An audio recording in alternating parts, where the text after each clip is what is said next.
10th IP ఇంటర్మీడియట్లో ఇప్పుడు అడిగట్టిన ప్రతి ఒక్క స్టూడెంట్ ఈ వీడియోని మస్ట్ అండ్ షుడ్ మిస్ అవ్వకుండా చూడండి.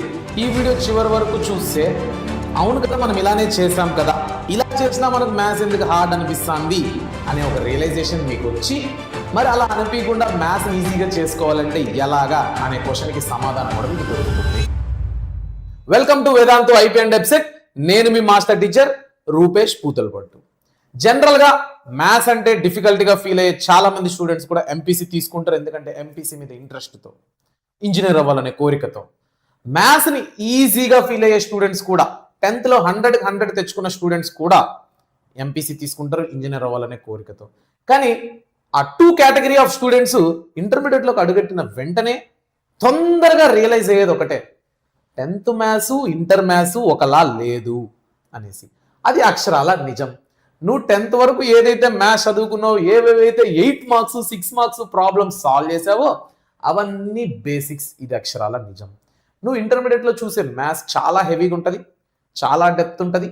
ఒక్కొక్క చాప్టర్ నుంచే 40-50 మోడల్స్ ఉంటాయి, ఒక 50-60 ఫార్ములాస్ కూడా ఉంటాయి. జేఈ లెవెల్లో తీసుకున్నట్టయితే, ఎఫ్సెట్ లెవెల్లో తీసుకున్నట్టయితే, ఐపీ కూడా చాలా ఇంపార్టెంట్ క్వశ్చన్స్ ఎక్కువే ఉంటాయి. మరి వీటన్నిటి దీంట్లో మీరు రియలైజ్ అయిపోయి భయపడేది ఏంటంటే మ్యాథ్స్ చాలా హార్డ్, జేఈ మెయిన్స్ మ్యాథ్స్ చాలా హార్డ్. కానీ మనందరం ఒకటి చేస్తుంటాం, ఆ క్వశ్చన్ మార్క్ చదివేటోళ్ళకి వస్తుంది. ఏంటంటే నేనేమో 1 షాట్ వీడియోలు అన్నీ వదలకుండా చూస్తున్నాను, మన రూపేష్ అన్న వదిలేవి ఛానల్లో నేను చాలా 1 షాట్ వీడియోలు చూస్తున్నాను, అలానే చాలా లైవ్లు ఫాలో అవుతున్నానే, మరి నేను లక్ష్యం బ్యాచ్లో కూడా ఉన్నాను, లేదంటే వేరే ఏదన్నా పెయిడ్ బ్యాచ్లో కూడా ఉన్నాను, మా కాలేజీలో చెప్పే ప్రతి లెక్చర్ వింటున్నాను నేను, మరి నాకెందుకు మ్యాథ్స్ డిఫికల్ట్గా అనిపిస్తుంది అంటే నువ్వు చేసే మిస్టేక్ ఏంటో తెలిసినా, నువ్వు అన్ని 1 షాట్లు వినడం, అన్ని లైవ్ క్లాసులు వినడం. ఎప్పుడు గుర్తుపెట్టుకో, మ్యాథ్స్ని ఎప్పుడు ఒక ప్రపోర్షన్లో డివైడ్ చేసుకోవాలి. ఆ ప్రపోర్షన్ ఏంటంటే నువ్వు ఎంత చదువుతున్నావో దానికి 4 ప్రాక్టీస్ ఎక్కువ ఉండాలి. ఇదేమి సోషల్ కాదు, కెమిస్ట్రీ కాదు. నువ్వు 10 అవర్స్ చదివి 2 అవర్స్ బిట్స్ ప్రాక్టీస్ చేయడానికి, 2 అవర్స్ కాన్సెప్ట్ చదివి 10 అవర్స్ ప్రాక్టీస్ చేయాలి. దాన్నే మ్యాథ్స్ అంటారు. అప్పుడే నువ్వు జేఈ మ్యాథ్స్ కావచ్చు, ఎఫ్సెట్ మ్యాథ్స్ కావచ్చు, ఏదన్నా క్రాక్ చేయడానికి ఆస్కారం ఉంటుంది. 10th వరకు మనకు వెరీ లిమిటెడ్ ఫార్ములాస్ ఉంటాయి. ఒక్కొక్క చాప్టర్కి మ్యాక్సిమం తిప్పి కొడితే 10 కూడా ఉండవు. అలా 14 చాప్టర్స్ తీసుకుంటే 140 ఏంది, లెస్ దెన్ 100 ఫార్ములాస్, 60 ఫార్ములాస్ ఉంటాయి. అదే నువ్వు ఇంటర్మీడియట్కి వస్తే ఒక్క చాప్టర్లోనే నువ్వు 40-50 ఫార్ములాస్ నువ్వు చూస్తూ ఉంటావు, 40-50 కండిషన్స్ నువ్వు చూస్తూ ఉంటావు. ఇన్ని గుర్తుపెట్టుకోవాలంటే నువ్వు కూర్చొని చదువుకుంటా ఉంటే బట్టి కొడితే కాదు వచ్చేది, దాన్ని అప్లై చేయాలి. నువ్వు జేఈ మెయిన్స్ ప్రాబ్లమ్స్, ఎఫ్సెట్ ప్రాబ్లమ్స్ తీసుకొని ప్రాక్టీస్ చేస్తుండాలి. పక్కన ఫార్ములా షీట్ పెట్టుకో. నువ్వు first 2-3 times JEE problems practice చేస్తున్నావు అంటే ఆ షిఫ్ట్లో నువ్వు ఏం చేయాలంటే పక్కన ఫార్ములా షీట్ పెట్టుకొని చూసి ఈ క్వశ్చన్కి ఈ ఫార్ములా అవుతుంది అది చూసి రాసుకొని ప్రాక్టీస్ చేయి. అక్కడ నీకు సింప్లిఫికేషన్, ఫాస్ట్నెస్, నెక్స్ట్ కొన్ని అవగాహన వస్తుంది ఏ ఫార్ములా వాడాలని. తర్వాత కావాలంటే ఈ ఫార్ములా షీట్ పక్కన పడేనా కూడా నీకు డైరెక్ట్గా ఫార్ములాస్ గుర్తొస్తాయి. కాబట్టి నేను మీ అందరికీ ఒక 3 పాయింట్స్ని ఇద్దాం అనుకుంటున్నా. 3 పాయింట్ రూల్. ఈ 3 పాయింట్ రూల్ నువ్వు కానీ ఫాలో అయ్యావంటే మ్యాథ్స్ హార్డ్ అని ఫీల్ అయ్యే ప్రతి స్టూడెంట్ ఇక మీదట నువ్వు మ్యాథ్స్ని హార్డ్గా ఫీల్ అవ్వవు.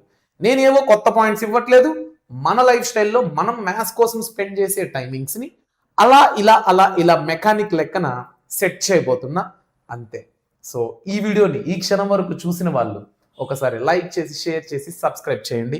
ఏంటంటే ఫస్ట్ పాయింట్ ఏంటంటే follow the maths in a right proportion. Right proportion ఎలా అంటే నువ్వు మ్యాథ్స్లో 70:30, 70% నువ్వు ప్రాక్టీస్కి పెడితే 30% నువ్వు ఫార్ములాస్ లేదా లెర్నింగ్ మీద పెడతావు అనమాట, లేదా లెర్నింగ్ అని పెట్టుకో.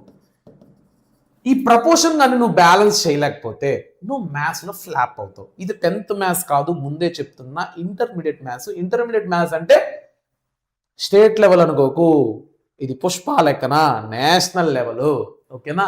కాబట్టి జేఈ మెయిన్స్లో ఒక్కొక్క మోడల్కి ఒక్కొక్క ఫార్ములా ఉంటుంది, చాలా ట్రిక్స్ ఉంటాయి. అవన్నీ నువ్వు చూడవు, ఎంతసేపు ఫార్ములా ఫార్ములా ఫార్ములా. ఒక బుక్లో ఒక పేజ్లో ఉండే ఫార్ములాలు నీ జేఈ మెయిన్స్కి సరిపోవు. కాబట్టి నువ్వు మ్యాథ్స్ని చదువుకుంటా కూర్చుంటే వేస్ట్. నేను 1 షాట్ వీడియో చూస్తా అంటే వద్దు, 1 షాట్ వీడియో చూడు. ఏంటి అదే సెకండ్ పాయింట్లో చెప్పాను, ఫాలో ద రైట్ టీచర్స్. నువ్వు ఒక 10 వీడియోలు 1 షాట్లు ఒకటే చాప్టర్ మీద చూస్తే నీకు టైం వేస్ట్. ఒక టీచర్ని, రైట్ టీచర్ని గట్టిగా పట్టుకో, లేదా మ్యాక్సిమం ఇద్దరు టీచర్స్ని పెట్టుకో. ఒక టీచర్ ఎవరు, నీ కాలేజీలో చెప్పే టీచర్. ఇంకో టీచర్ ఎవరు, కాలేజీలో అర్థం కానప్పుడు నువ్వు ఆన్లైన్లోకి వచ్చి సెర్చ్ చేసే టీచర్. వీళ్ళిద్దరి దగ్గర నుంచే నువ్వు మొత్తం ఇన్ఫర్మేషన్ గ్రాస్ప్ చేసుకో. నా favourite teachers Vishwanath sir and Muniraj sir. వాళ్ళిద్దరూ నాకు 10th లో టీచర్స్ అనమాట. 9th వరకు 8th వరకు విశ్వనాథ్ సార్ అనే సార్ ఉన్నారు. తర్వాత ఆ సార్కి ఐఐటిలో సీట్ వచ్చింది, ఐఐటి స్కూల్లో వెళ్ళిపోయారు చెన్నైకి. అలాగా అప్పుడు మాకు మునిరాజ సార్ వచ్చారు మ్యాథ్స్కి. సో వీళ్ళిద్దరు నాకు ఆల్ టైమ్ ఫేవరెట్ అనమాట. నేను వీళ్ళిద్దరిని దాటి ఏ రోజు యూట్యూబ్ పట్టింది లేదు, ఏం లేదు. కానీ ఈ జనరేషన్ నాకు 10th అయి 10 years అవుతుంది కాబట్టి ఇప్పుడు ఈ 10 years తర్వాత టెక్నాలజీ ఏంటంటే ప్రతి ఒక్కడు ఆన్లైన్ మీదే పడుతున్నాడు. నువ్వు ఆన్లైన్లో 10 మంది టీచర్ల దగ్గర చదవడం కంటే ఇద్దరు టీచర్స్ని పెట్టుకో. ఒకరు ఎందుకు కాదు, ఇద్దరు ఎందుకు అంటున్నానంటే నీకు ఒక టీచర్ దగ్గరే 100% అర్థం అవ్వాలని రూల్ లేదు. ఇక్కడ అర్థం కాని కాన్సెప్ట్ ఇక్కడ అర్థం కాని కాన్సెప్ట్ ఇక్కడ. మ్యాక్సిమం వీళ్ళిద్దరి దగ్గరే అయిపోవాలి. ఇంకా rare of the rare cases కాలేజ్లో హెల్ప్ తీసుకో, ఖచ్చితంగా తీసుకో, ఫీజు కడుతున్నావు కదా, అంతే.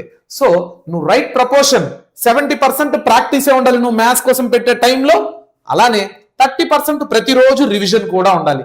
ఆ 30% ఏంటి, నువ్వు 1 shot వీడియో చూస్తావా చూడు, లైవ్ చూస్తావా చూడు.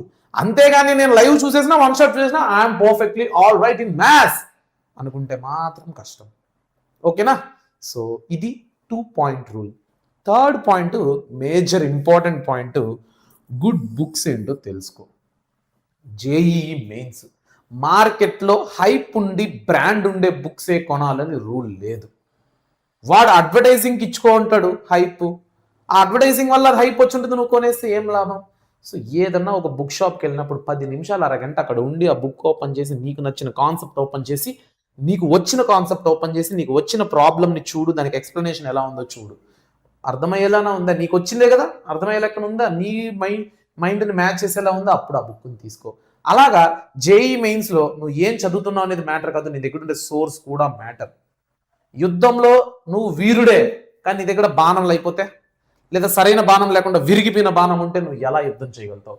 కాబట్టి నువ్వు వీరుడే, నువ్వు టాపరే, నువ్వు మంచిగా చదవాలని ఇంట్రెస్ట్ నీకు ఉంది, కానీ నీ దగ్గర పర్ఫెక్ట్ బుక్ లేకపోతే నువ్వు ఎలాగా?